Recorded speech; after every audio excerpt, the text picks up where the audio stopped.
जय जगन्नाथ सांग मैंने welcome to my mini blog. सकाल पूरा सजबाज हो सुंदर ही बाहर गोटे जगह बुले जावाई आपड़ भी चलतु। मुझे कड़े जाइए जानापी भिडियो टी लास्ट पर देखो। बाट गला बहुत जोर वर्षा उठे तो से वर्षार जल्दी जल्दी जावाई चेष्टा करूँ। गला बेलू बाटर आमर गाड़ी प्रेसर बहुत कम था से आम प्रेसर देलु।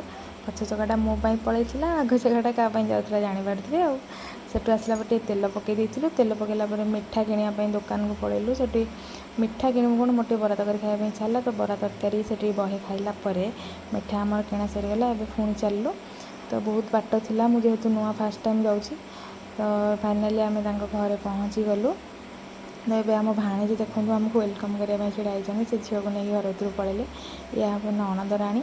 तो जेहेतु आज पूर्णिमा थिला तो से भेज आम रोषे होता जेहेतु आम आइंस खाइबुनी तो भेज्रे पूरा भात डाली छतु भी करते खाई सारा पूरा गोटे शांति निदर देखो माझे शोई पड़ू आ भिडियो बनई पार नी। तो फाइनाली मुझे घरे पहुँच जाइए। चलो देखिए आम नणंद कौन देते तो सी देते आंब बहुत आंब गछ अच्छी आर जामुकोली भी अच्छी। तो आज मिनी ब्लॉग ये भिडियो भल लगे निहाती लाइक करेंगे।